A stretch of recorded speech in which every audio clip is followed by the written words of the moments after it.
इतिहास साक्षी है कि पुण्य भूमि भारत की गाथा भारत की अस्मिता, गौरव और राष्ट्रीय स्वाभिमान के लिए विदेशी आक्रांताओं से संघर्ष की महान गाथा है। बर्बर आक्रांताओं ने भारत की आत्मा पर चोट करने और भारत का अपमान करने के लिए हमारी संस्कृति और आस्था के केंद्रों को ध्वस्त किया।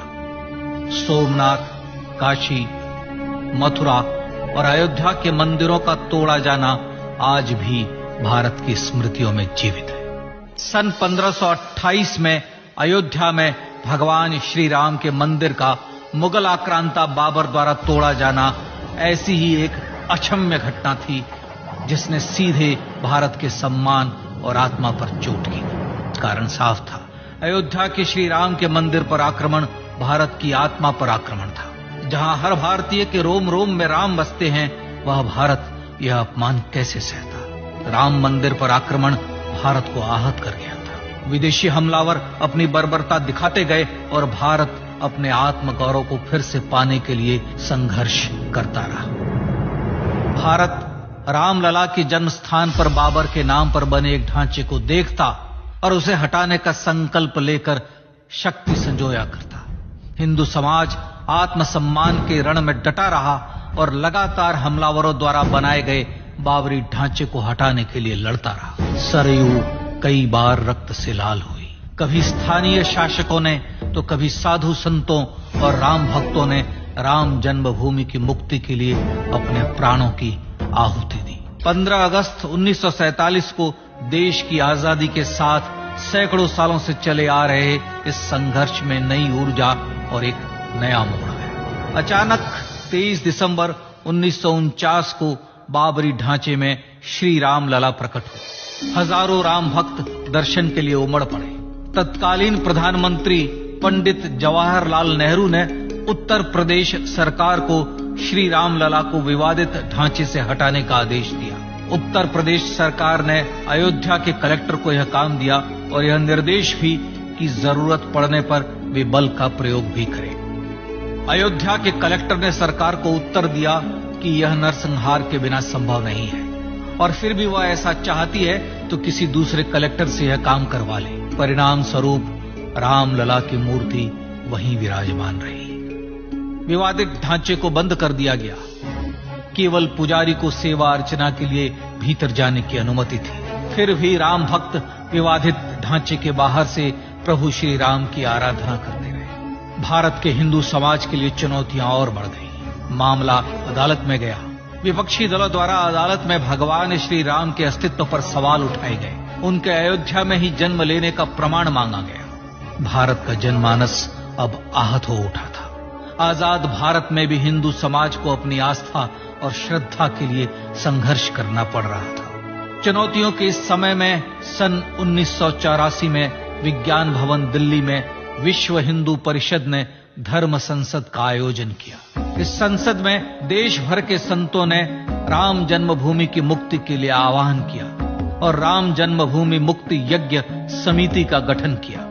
धर्म संसद ने राम जन्मभूमि की मुक्ति और वहां भगवान श्री राम के भव्य मंदिर बनाने के भारत के जनमानस के संकल्प को फिर से दोहराया।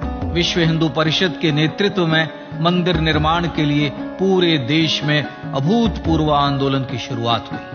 सन 1989 में विश्व हिंदू परिषद द्वारा गांव-गांव से रामशिला पूजन करके अयोध्या भेजी गई। 2,75,000 गांवों से रामशिलाएं अयोध्या पहुंची।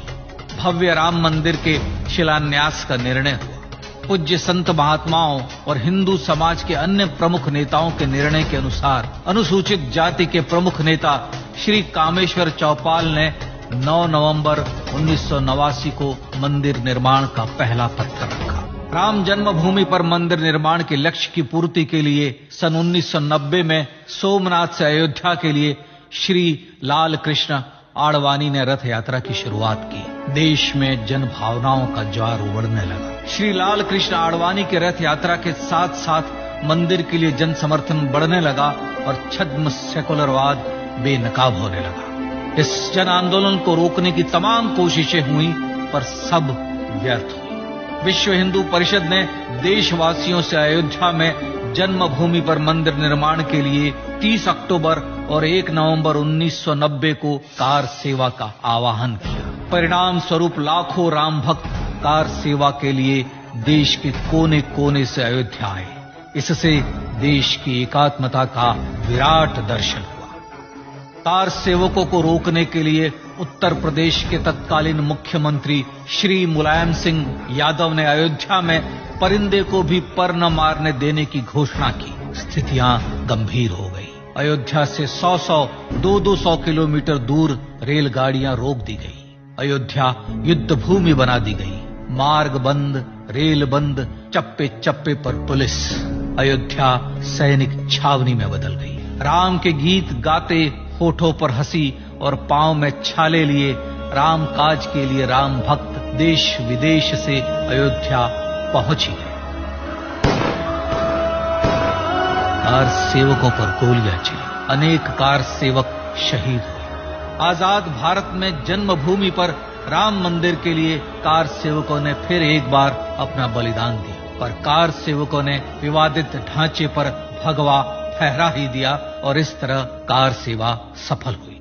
श्री राम जन्मभूमि आंदोलन ने भारत की सुप्त आत्मा को झकझोर कर जगा दिया था। विश्व हिंदू परिषद ने फिर एक बार 6 दिसंबर 1992 को कार सेवा का आह्वान किया। राम भक्तों को कार सेवा करने देने के लिए अदालत में प्रार्थना की गई, पर अदालत ने कोई निर्णय नहीं दिया। परिणाम स्वरूप बौद्ध, जैन, सिख, स्वामीनारायण संप्रदाय, गायत्री परिवार, हर पंथ मत विचार के हिंदू एकत्र हो गए। छूत अछूत का भेद मिटा, जाति की पहचान मिटी। हम सब हिंदू, हम सब सिंधु बन गए।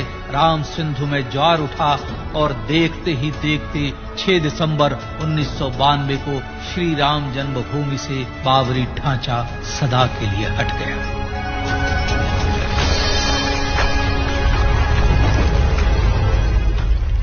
यह क्षण शौर्य, न्याय और सत्यमेव जयते का क्षण था।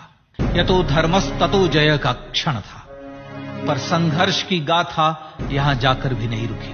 छद्म सेकुलरवादियों द्वारा भारत और भगवान श्री राम के इतिहास को झुठलाने के लिए अदालतों में चुनौतियों का सिलसिला चलता रहा, जो 1950 से चल रहा था। पर सत्य को तो जीतना ही था। आखिरकार देश के सर्वोच्च न्यायालय के 5 जजों की खंडपीठ ने 9 नवंबर 2019 को ऐतिहासिक निर्णय दिया और यह कहा कि अयोध्या जन्मभूमि परिसर की पूरी 67 एकड़ भूमि रामलला की, और न्यायालय ने भारत सरकार को जन्मभूमि पर मंदिर बनाने के लिए एक ट्रस्ट बनाने का आदेश दिया।